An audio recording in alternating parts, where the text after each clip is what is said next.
Hello, everybody. Welcome to the All in One Show. This is the All in One Show. Today, on the All in One Show, I'm going to be talking about a condition called black amyelitis. Black amyelitis. What is black amyelitis? Well, black amyelitis happens to be a word I just made up. But black amyelitis is a mental condition where black people simply don't realize that they're black. Simple. That's black amyelitis. There's some black people who have been educated to think that they're not black, so they act in a way that's not typically black, and they just got black amyelitis. That's black amyelitis. I was walking to the supermarket today and I saw this girl. I haven't seen her in like 10 years. That's 1 decade I haven't seen her. I wanted to just run from one in the supermarket and just jump right in her arms and start to hug her because I was so happy to see her. But when I walk over to her and I said hi, she's like, hi. Really? Really? I'm going to be walking from one in the supermarket in full speed, blast coming over to say hi to you, and you just give me like, hi. That is black amyelitis. That's not black. When you haven't seen a black person for even 5 years, the first thing they're going to be asking you is, how's your mother, your father, your uncle, your auntie, your niece, your cousin, your sister, brother, everybody. Because they want to know exactly who is still alive. They want to know how you're doing. They're going to be asking you things like, what happened to the dog where you used to tie around the back? What happened to the car where you used to get with all the time? What happened to the car where you used to shut down? What happened to the time when the rain or fall and you slide? You know what I mean? That's what we're going to be asking about. But I came over to see her. I haven't seen her in 1 decade. The only thing she's going to be saying to me is, hi. That is black amyelitis. The first thing came to my mind when she said hi was that she was well educated. Because, sometimes educated people tend to do some really... Wow. Educated people tend to do some really weird things sometimes. So I'm like, oh, well, probably she's educated. Listen, that's black amyelitis. One of the things I've observed about black people is that they love to size each other up. They do it all the time. You go to an old school reunion, or you probably just link back up with your friends. You haven't seen them for how long. Sometimes you haven't seen people for like almost half a century. You haven't seen people for like 20, 30 years. And when you see them back again, the first thing they start to do is measure themselves. I've got this friend, her name is Nicola. I have to tell you about Nicole because Nicole is like really great. Nicole does things that people don't do. I don't know where she's from. Nicole. Nicole is like really, really different. Eh? So I was walking with Nicole just the other day, and this lady we haven't seen for a long. Nicole hasn't seen her for like, what was it? 15 years? 15 years. And the first thing the lady is going to be asking her is, what is your brother doing with himself?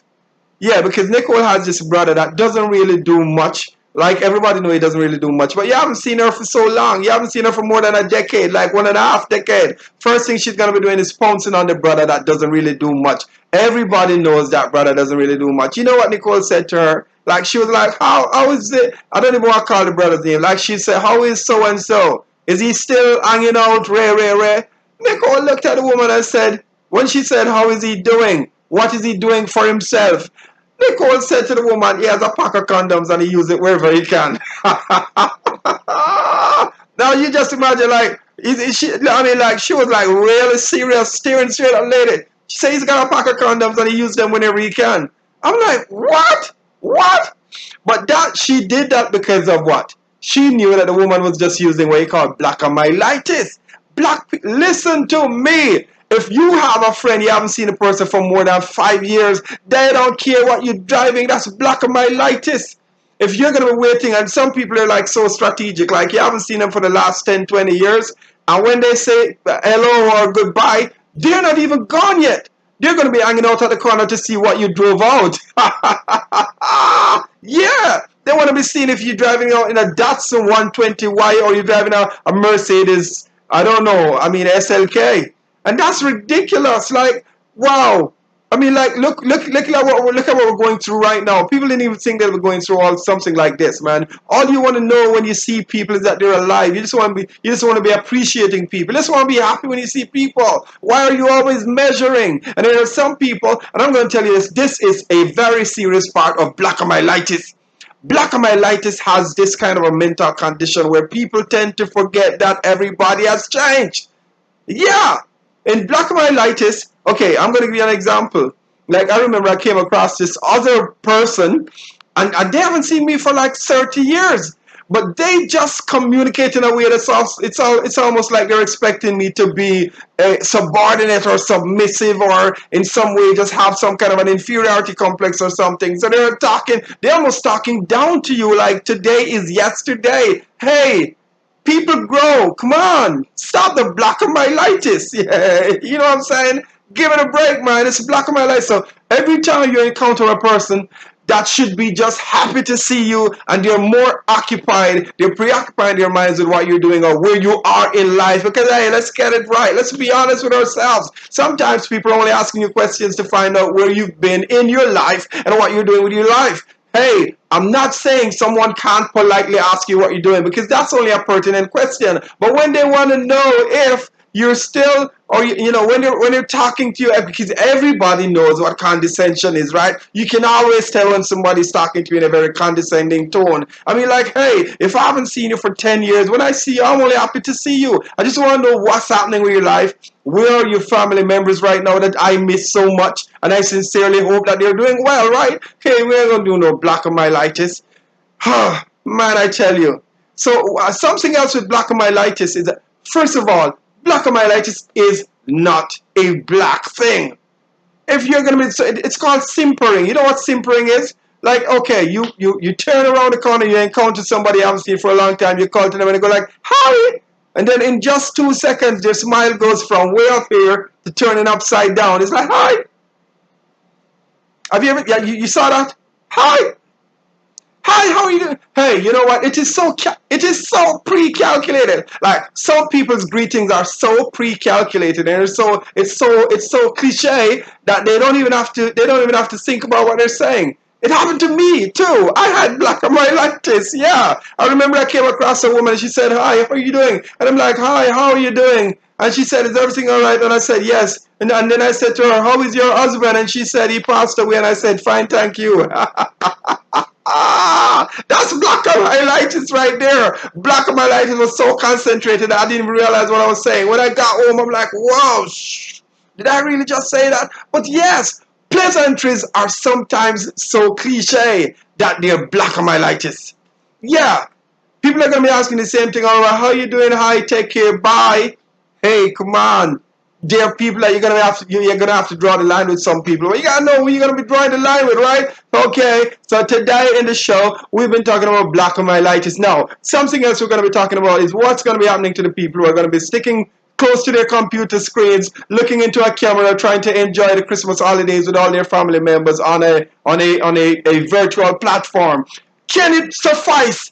That is the question tonight. Can the virtual platform suffice when you want to be getting in touch with all the people that you've seen for so long, people that you wanted to be able to see and touch? Listen, I'm going to tell you the truth. I'm really, really happy for the internet, right? Because it helps us a whole lot, right? Without the internet, what would we be doing? We wouldn't be able to be in touch with all our friends and family members right now if it wasn't for the internet. But I have to say this is that's just the truth. The truth is it still doesn't replace being in touch with people. Because when you're being in touch with people, okay, so you have a family reunion and you want to see everybody, you want to know whose head just got small, whose belly just got big, whose foot is still long, who has the most gray hair, who hasn't changed their dirty habits. You know what I mean? The whole fun thing about sitting around the table and catching up. But just imagine sitting around the table and you got your favorite food and it's all there laid out on the table and you're just looking into the screen and you're like, hey, around the table today we've got turkey, we've got ham, we've got beef, we've got rice and beans, and you're like, wow, I like that. Can I have some? No, you can't have any because it's on your screen. It's reality, okay? So VR, what do we call virtual reality? Is that virtual reality? Okay, the internet space is really helping us a whole lot. But I'm saying, wow, I know many of us are just anxious to be able to see each other again and to be able to talk to each other right across the table. Yes, we do want that. Hey, talking about being in touch with people and catching up. Think about the Christmas. Does anybody remember what Christmas used to be? I'm going to be talking about a Caribbean Christmas. Our Caribbean Christmas was really, really unique. And we're going to have to use a lot of this conversation about the past to really put some energy back, to put some substance back in this reconnection. Because guess what? The virtual space will not be able to convey just the same amount of enthusiasm and all the sentimentality that you want to really preserve and share and just really delve into when you're talking about yesterday. Because guess what? I remember the times when we used to be washing bottles. Does anyone remember washing bottles when it comes to Christmas time? You have to be looking for the bottles and making sure you wash them. You put them in a crate, and then the truck comes around and collects all the bottles, and you change them out. And for the difference in the price of the bottle, you could pay some cash and you could get some drinks for Christmas. Anybody remembers that? That was Christmas in, oh my gosh, that was the creme de la creme of Christmas. That was the epitome of Christmas vibe in the Caribbean. That's what we used to do. Anybody remember that? You're going to have to remember these things and savor them, because will they ever come back? Can you imagine trying to tell a young person today that you used to have to collect bottles to give to the truck to get drinks for Christmas? Who remembers that we used to also share? Anybody remembers we used to share? Come on. Some people used to go to the rural areas. We call them the country. We call it the countryside. And they will be getting like yam, banana, plantain, potato, dasheen, cocoa, pumpkin, chocho, and everything. And when they come back, cocoa, when you come back to the town areas, you do what? You share with your neighbors. Neighbors used to share. Everybody remember sharing. I remember my neighbors, they used to raise chickens. They used to have a whole lot of chickens. And every Christmas, they would be making sure that everybody in the community got some chickens. Hey, I gotta say hello to those people. I can't even call their names on the internet right now, because you know what I'm saying. But hey, you know yourselves, man. Thank you for all of the chickens you used to share throughout the entire community. Everybody had chicken. It just means that if you weren't even able to afford chicken at that time, you would have had chicken on your table because your neighbor would have been sharing chicken. That was a real old time Christmas. We're gonna have to talk about this a whole lot more, because guess what? This is the vibe that's gonna be keeping everything alive, because you can't do it right now. And when will you ever again be able to live the kind of life we used to live? The way we used to socialize in person. Oh, I know what you're saying. I know what you're thinking. But anyway, we've just covered black when you're out there and you're a black person. Try to catch yourself sometime when you're becoming a victim or I don't even know, a case of black. And if you see your old friends, especially now, hey, look here right now, everybody, listen to me right now. Right now, we're going through a really turbulent time in the entire world. So what you really want to do, you want to catch up with your friends. You want to be real about it. Come on, let's be real about this. Come on, let's be real about this shit. Stop trying to measure yourself. Stop trying to talk down to people. Stop trying to weigh people's economic status and profile. Stop using this whole classism. Stop using this whole discrimination bullshit. Let's just get this thing on. Let's just be happy that everybody who is alive and celebrate the lives of those who are not here. And just be good and be sincere about it. And let's not use this black on my lightest. Ha ha ha ha ha ha. So hey, until next time, this is the all-in-one show. Oh, we're going to be coming to you live again on another occasion. But guess what? You just keep on watching the show, because you're going to be getting a lot of interesting features. Because I'm going to be bringing people up in my studio, and we're going to be covering a lot of topics that you're going to be interested in listening to. So guess what? Don't you ever stop following this channel. This is the all-in-one show. Remember, hey, you know what? Another part of Black on My Light is that we're not even supporting each other. Because if I say, hey, like the show, share the show, I should be telling you that 6, 7, 8, 9 times. Because guess what? It's part of what we should do. It's not. It's black. Come on, don't be like, don't show me no Black on My Lightest. Come on, support my channel.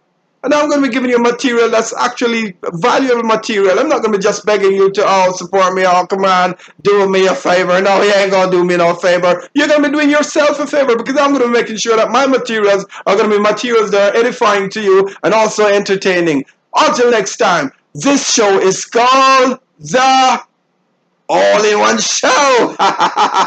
What good?